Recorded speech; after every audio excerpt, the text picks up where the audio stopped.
अभी आपके मुंह से एक शब्द नंबर निकल गया और नंबर बढ़ाना, नंबर ही तो आपके यहां सबसे बड़ा कंफ्यूजन है। इस आपके गठबंधन में कौन नंबर वन पे है समझ में नहीं आता, अलग अलग पोस्टर में नंबर वन है। आपकी पार्टी में कौन नंबर वन है समझ में नहीं आता। भाई अध्यक्ष हैं खड़गे जी ने तो पत्र नहीं लिखा, आपके नेता प्रतिपक्ष राज्यसभा ने नहीं लिखा, नेता प्रतिपक्ष लोकसभा ने नहीं लिखा। अब आपको कहना चाहता हूं, आज सोनिया जी टेक्निकली किसी ऐसे पद पे नहीं है जो संसदीय व्यवस्था में, वो संसदीय दल की नेता है कांग्रेस की, तो ये संसदीय दल एक अंदरूनी मामला है कांग्रेस का। आप अपने यहां किसी को सुपर अध्यक्ष बना लीजिए। आपने तो अपनी व्यवस्था में प्रधानमंत्री से ऊपर नेशनल एडवाइजरी काउंसिल बनाया था, पर प्रधानमंत्री रहेगा संसदीय व्यवस्था में। तो आश्चर्य की बात है कि नेता प्रतिपक्ष नहीं लिख रहा, और क्या उन्हें पता नहीं? ऐसा तो मैं नहीं मानता, इतने लंबे समय सांसद रही हैं। जब भी विषय आता है तो बिजनेस एडवाइजरी कमेटी में यह डिस्कस होता है, जिसमें नेता प्रतिपक्ष भी रहते हैं और सभी दलों के नेता रहते हैं, सिर्फ मुख्य विपक्षी दल के नहीं रहते हैं, और सबकी आम सहमति से तय होता है। किसी की आपत्ति होती है तो आपत्ति होता है, और बिजनेस एडवाइजरी कमेटी सदन से 2-3 दिन पहले बैठती है। इसमें कौन सी ऐसी समस्या की बात है जो कह रहे हैं साहब अभी से पता होना चाहिए और ये होना चाहिए? अन्यथा आप बता दीजिए, आपने अपने जमाने में संसद सत्र शुरू होने से 20 दिन पहले कब बिजनेस एडवाइजरी, और अगर कोई ये पूछ रहा है तो मेरे विचार से वो संसदीय व्यवस्था की अवमानना कर रहा है, क्योंकि बिजनेस एडवाइजरी कमेटी की मीटिंग से पहले किसी भी सदस्य को नहीं पता होना चाहिए, किसी भी व्यक्ति को नहीं पता होना चाहिए कि ये क्या आ रहा है। जैसे कैबिनेट की बैठक से पहले किसी को नहीं पता होना चाहिए कि कैबिनेट में क्या चीज होने जा रही है। उत्तर देना चाहूंगा, इसलिए मैं एक मिनट, ठीक है सुधांशु जी कंप्लीट अच्छा कीजिए। आप बात कर लीजिए, उसके बाद मैं बोल लूंगा। ठीक है सापरा जी। देखिए, सुधांशु जी ने कहा कि सोनिया गांधी जी ने किस कैपेसिटी में लिखा है। आदरणीय सुधांशु जी, आप समझिए कि श्रीमती सोनिया गांधी जी इस देश की नागरिक भी हैं और एक सांसद भी हैं, और वो हमारी पार्लियामेंट्री पार्टी की अध्यक्ष भी हैं।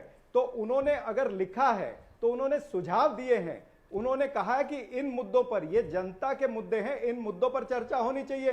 भारतीय जनता पार्टी के प्रवक्ता कह दें कि इन मुद्दों पर चर्चा नहीं हो सकती है, नरेंद्र मोदी इन मुद्दों पर चर्चा नहीं कर सकते हैं। जिस तरह से उन्होंने मनी कंट्रोल को ये नहीं बताया कि महंगाई आउट ऑफ कंट्रोल हो गई है, ये कब सीधी होगी, जैसे उन्होंने ये नहीं बताया कि बेरोजगारी आउट ऑफ कंट्रोल है, ये कब ठीक होगी, उन्होंने ये नहीं बताया कि चीन आउट ऑफ कंट्रोल हो चुका है, उसको हम किस तरह से रोकेंगे, उन्होंने ये नहीं बताया कि मणिपुर में किस तरह से आउट ऑफ कंट्रोल, ना आउट ऑफ कंट्रोल हो गया ना मणिपुर, तो उसको किस तरह से ट्रैक पे लाएंगे। अब मैं जवाब दे देता हूं, आप पिछले वक्त और विपक्ष के नेता जो है, और श्रीमती सोनिया गांधी बार बार जनता के मुद्दों पर लाना चाहती है आपको, आप जनता के मुद्दों पर नहीं आना चाहते। पार्लियामेंट के 5 आप 2024 का लॉन्च पैड आपको सुन लिया हमने, उन्होंने बीच में उन्होंने कह दिया था कि पहले सापरा जी को सुन लेते हैं। जी सुधांशु जी, हाँ जी बोलिए। हाँ तो मैं सापरा जी अब बात सुनिए, यही तो मैं कहना चाह रहा हूं। आपके यहां नंबर का असली आधार तो किसी और के पास रहता है, चाहे अध्यक्ष पे कोई बैठा हो या नेता प्रतिपक्ष पे कोई बैठा हो। आपने साफ कर दिया कि सोनिया जी ने किसी भी कैपेसिटी में लिखा, मगर वो सर्वोच्च हैं आपके लिए, कोई बात नहीं। हाँ मुद्दों की जो बात, अरे भाई सांसद है, G20 समिट हो रही है भारत, सांसद है, कोई सांसद लिख नहीं सकता। मान्यवर आपने बोल दिया, इसका मतलब अब हर बात सापरा जी सुन लीजिए, पहले सुन सापरा जी अपने टर्न पे बोलिए, मैंने आपको अपने टाइम पे बीच में बोलने दिया, अब ये तरीका ठीक नहीं है जनता। अब मैं आपसे कह रहा हूं कि समस्या क्या है कि जिस कारण से मुद्दे पे बात नहीं कर सकते। अभी भारत की ग्रोथ रेट 7.8% आई है, वो आईएमएफ ने कही है, उस आईएमएफ में जिसमें डॉक्टर मनमोहन सिंह काम कर चुके हैं, और ये किसी विदेश के अखबार में छपा मामला नहीं है, ये छपवाया गया मामला नहीं है, जो इस समय वर्ल्ड की सारी बड़ी इकोनॉमीज में नंबर 1 पे है।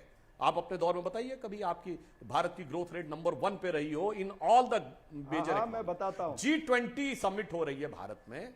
अब बताइए G20 का एक देश बताइए जहां ग्रोथ रेट हमसे ज्यादा हो, बताइए, या ऐसी कोई G20 कंट्री बताइए जहां महंगाई का दर हमसे कम हो, अथवा आपके लिए परम सम्माननीय, आदरणीय, अभिनंदनीय और जनता के लिए निंदनीय राहुल गांधी जी जिन देशों में गए, अभी फिर यूरोप के दौरे में गए ना, यूरोप का एक देश बताइए जहां पर की महंगाई की दर हमसे कम हो, बताइए, विकास की दर हमसे ज्यादा हो। America, Italy, Germany, Britain, Thailand, जहां जहां वो जाते हैं। इसलिए मैं कहना चाह रहा हूं, आज मुद्दे की बात तो आपको पता है कि आप मुद्दे पर बात नहीं कर सकते। आपने मणिपुर का इतना बड़ा मुद्दा बनाया, संसद में कहा 267 पे ही चर्चा होगी, दूसरे नियम पे चर्चा नहीं होगी। जब 267 पे चर्चा की आपने बात कही, और जब अविश्वास प्रस्ताव लाए मगर 267 छोड़ दिया जैसे ही दिल्ली पे बात आ गई। दिल्ली विधेयक पे मणिपुर किनारे, राजनीति ऊपर।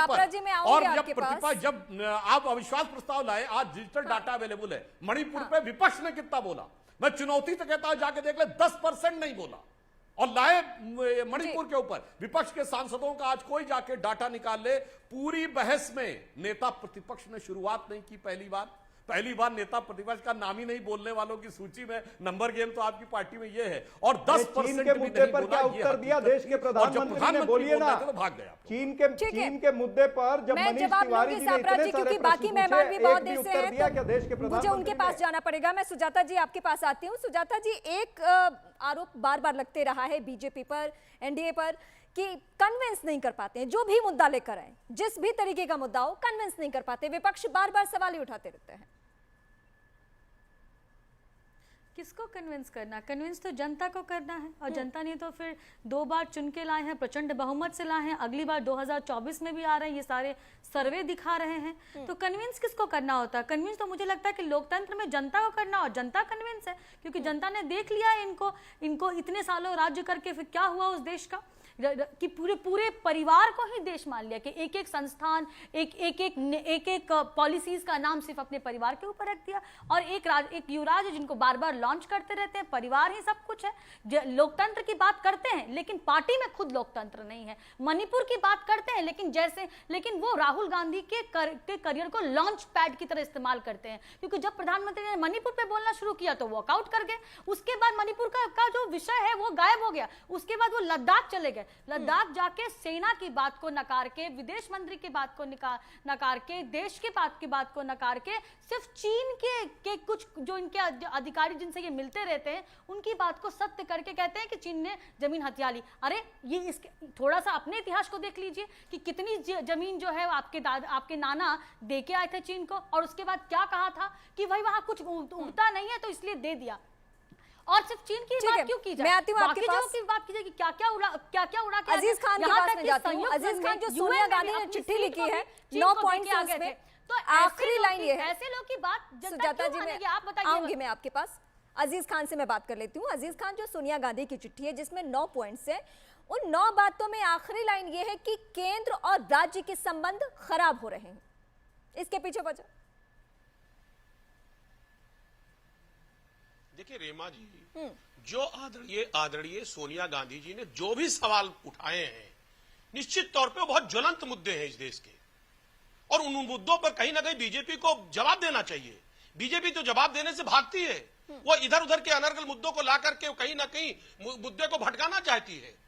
आज वो हालात ये है, आप देखिए मणिपुर का इशू आया, विशेष सत्र मणिपुर पर बुलाना चाहिए, बुलाया नहीं बुलाया? क्या मणिपुर इस देश का हिस्सा नहीं है? वहां के हजारों लोग बेघर हो गए, मारे गए, काटे गए, लेकिन बीजेपी ने उस पर चर्चा कभी नहीं किया।